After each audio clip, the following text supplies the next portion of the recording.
धरती है, पावन धरा है। कहते हैं भगवान राम ने सूर्यवंश में जन्म लिया था। सूर्य का मतलब जो हमें रोशनी दे। मुझे एक बात बताइए, 2017 के पहले आपके यहां बिजली आती थी क्या? ये पीछे के लोग नहीं बोल रहे हैं। कॉलेज की बिल्डिंग के सामने जो लोग हैं वे लोग अपना हाथ बांधे हुए हैं। 2017 के पहले क्या आपको बिजली मिलती थी? और 2017 के बाद बिजली देने में कोई भेदभाव तो नहीं होता है ना? सबको बिजली और पर्याप्त बिजली है ना? मोबाइल चार्ज करने के लिए दूसरे गांव में तो नहीं जाना पड़ता है। भाइयों बहनों, पहले बिजली की भी उत्तर प्रदेश में मत और मजहब हुआ करता था। ईद और मुहर्रम में बिजली आती थी, होली और दीपावली में गायब हो जाती थी। 2017 में यही होता था। लेकिन आज तो बिजली समान रूप से मिल रही है ना सभी जगह। और भाइयों बहनों, यही नहीं, लल्लू सिंह जी ने और रामचंद्र यादव जी ने मिलकर के रुधौली के जितने भी गांव और मजरे थे, वहां पर भी बिजली की लाइन पहुंचाने का काम किया। और जो गरीब बिजली कनेक्शन नहीं दे सकते थे, उनको फ्री में बिजली के कनेक्शन दिए।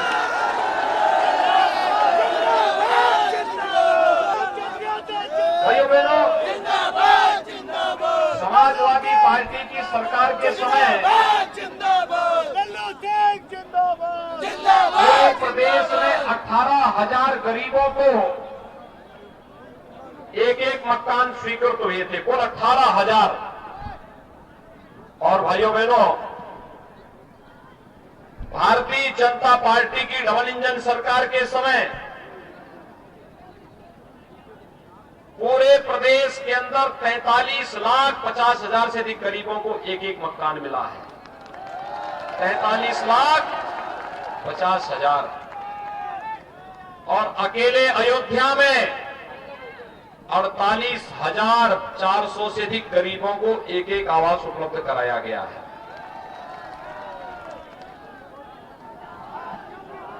भाइयों बहनों, हम लोग कोरोना कालखंड में वर्तमान में हैं। दुनिया के अंदर लाखों लोग मर गए हैं।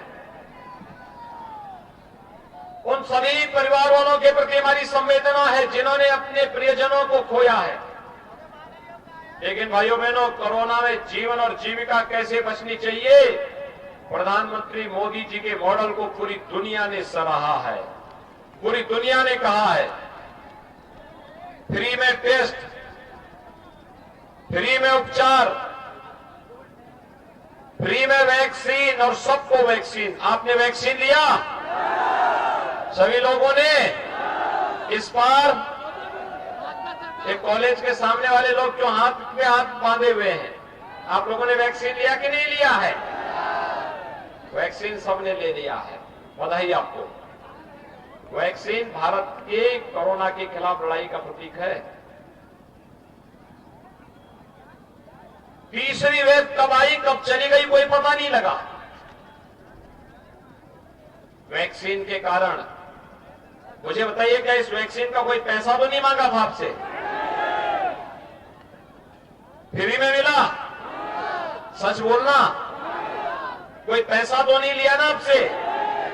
और यही मैं जानना चाहता था भाइयों बहनों, अगर सपा की सरकार या बसपा की सरकार होती तो ये वैक्सीन बाजार में बिक जाती, किसी गरीब को नहीं मिलती।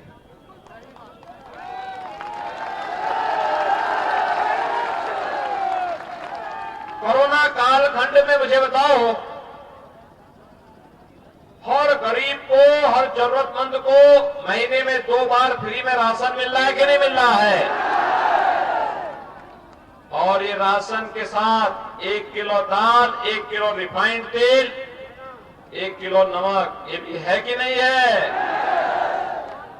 सबको मिल रहा है ना? कोई भेदभाव तो नहीं हो रहा है? भाइयों बहनों, 2017 के पहले राशन कहां चला जाता था? सपा के गुर्गों के पास चला जाता था।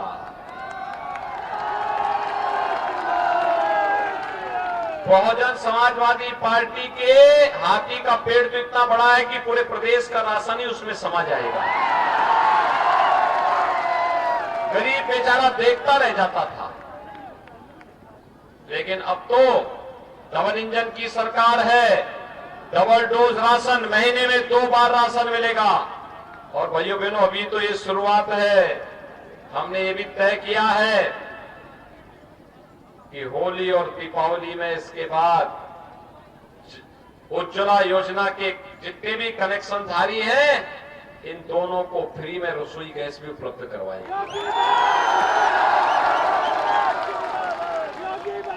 60 वर्ष से ऊपर की कोई भी महिला अगर परिवहन निगम की बस में यात्रा करनी चाहेगी तो फ्री में उनकी यात्रा होगी। और यही नहीं भाइयों बहनों, बेटी स्कूल जाएगी, कॉलेज जाने वाली मेधावी बेटी होगी, फ्री में स्कूटी भी देंगे।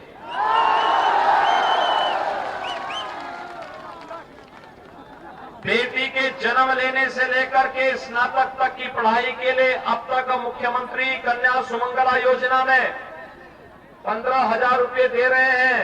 इस राशि को बढ़ा करके 25,000 करेंगे। और भाइयों बहनों, अब तक बेटी की शादी के लिए मुख्यमंत्री सामूहिक विवाह योजना में 51,000 रुपए दिए जाते थे। अब इस राशि को हम करने जा रहे हैं 1 लाख रुपया।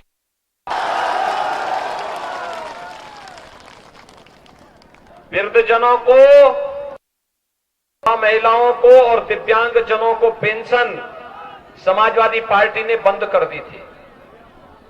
हमने उनको पहले पुरानी पेंशन दी, इस समय 12,000 रुपए सालाना दे रहे हैं। और हम लोग तय किए हैं इन 1 करोड़ परिवार और अन्य जरूरतमंदों को आने वाले 5 साल में राशि को बढ़ा करके 18,000 रुपए सालाना करेंगे। भाइयों बहनों, नौजवान भारत की ऊर्जा का आधार है। देश का सौभाग्यशाली राज्य है कि सर्वाधिक नौजवान हमारे पास हैं। सर्वाधिक नौजवान हमारे पास हैं। हमने तय किया अपने युवाओं के लिए आने वाले 5 साल में हर परिवार के एक नौजवान को नौकरी, रोजगार या स्वरोजगार के साथ जोड़ना है। हमने पिछले 5 साल में 5 लाख नौजवान को नौकरी दी, 2 करोड़ नौजवानों को रोजगार और स्वरोजगार के साथ जोड़ा है। वर्तमान में 1 करोड़ नौजवानों को स्मार्टफोन दिया जा रहा है। और भाइयों बहनों, आने वाले 5 वर्ष के अंदर इसको बढ़ा करके 2 करोड़ करेंगे। 2 करोड़ नौजवान को टैबलेट और स्मार्टफोन फ्री में। और इसका जो खर्चा लगेगा डिजिटल एक्सेस का, ऑनलाइन एजुकेशन के लिए, ऑनलाइन एग्जामिनेशन के लिए, ऑनलाइन प्रिपरेशन, कंपटीशन की तैयारी के लिए, ये भी डिजिटल एक्सेस भी सरकार फ्री में उपलब्ध कराएगी हर नौजवान को। भाइयों बहनों, पहले प्रदेश के अंदर केवल एक महोत्सव होता था, सिपाही महोत्सव। न राग, न रंग, न भाव, न भाषा, उनको भी नहीं पता होता था क्या है ये। आज तो दीपोत्सव के रूप में अयोध्या की दीपावली दुनिया के अंदर छा जाती है। आज तो मथुरा वृंदावन की होली रंगोत्सव के रूप में पूरी दुनिया के अंदर छाती है। और यही नहीं, देवताओं की दीपावली कैसे होती है? देव दीपावली काशी की। कुंभ कैसा होना चाहिए? भव्य और दिव्य कुंभ प्रयागराज का आज पूरी दुनिया के अंदर छाता है। उत्तर प्रदेश की नई पहचान बनाता है।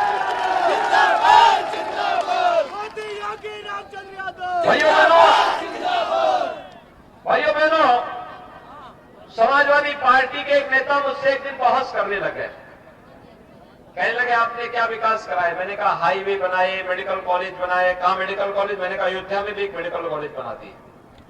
अब तो हम अयोध्या में एक इंटरनेशनल एयरपोर्ट बना रहे हैं। अयोध्या से ही बैठेंगे और देश के अंदर और दुनिया के अंदर कहीं की यात्रा कुछ ही घंटों में पूरा कर लेंगे। अयोध्या में मेडिकल कॉलेज प्रारंभ हो गया है, एयरपोर्ट पर काम चल रहा है। अयोध्या को दुनिया की सुंदरतम नगरी के रूप में स्थापित कर रहे हैं। अयोध्या को, काशी को, मथुरा वृंदावन को, विंध्यवासिनी धाम को। और यही नहीं, मैंने कहा विकास की जितनी योजनाएं, जहां बिजली की आवश्यकता वहां बिजली दी गई, जहां पानी की आवश्यकता वहां पानी दे रहे हैं, गरीबों को मकान दे रहे हैं, हर जरूरतमंद को उसके अनुसार वो सुविधा दे रहे हैं। कहा कि हमने भी विकास कराया। मैंने कहा क्या विकास कराया? कोई एक विकास का कार्य कर लो। कहा कि साहब देखिए, हमारे को पता नहीं था कि सड़क बननी चाहिए, बिजली आनी चाहिए, रसोई गैस मिलना चाहिए, पानी मिलना चाहिए। अयोध्या के बारे में हम लोग डरते थे पहले, लेकिन भाइयों बहनों, उन्होंने जो जवाब दिया, अजीब सा दिया। कहते हमने विकास कराया। मैंने कहा क्या? कहा हमने कब्रिस्तान की बाउंड्री वाल कैसे बना दी। समाजवादी पार्टी का एक ही विकास है भाइयों बहनों, वह है कब्रिस्तान की बाउंड्री वाल। बाकी गरीबों को मकान नहीं, गरीबों को राशन नहीं। ये जो राशन का पैसा है, गरीब के मकान का पैसा है, गरीब के शौचालय का पैसा है, मेडिकल कॉलेज का पैसा है, एक्सप्रेस हाईवे का पैसा है, ये सारा का सारा पैसा इनका इत्र वाला मित्र डकार जाता था, अपने घर में बंद कर जाता था। और इसी के लिए सरकार ने बनाया है एक नया उपकरण। समझ गए होंगे ना? इसीलिए हाईवे भी बनता है, एक्सप्रेस हाईवे भी, एयरपोर्ट भी उससे बनता है, और साथ साथ माफियाओं को रौंदने का काम भी करता है। तो उन्होंने कहा कि पैसा आपके पास इतना कहां से आ गया? मैंने कहा देखो, हमारा पैसा सड़क भी बनाता है, बिजली भी लाता है, पानी भी लाता है, गरीबों। भाजपा का संकल्प है हर गरीब बेघर, अनुसूचित जाति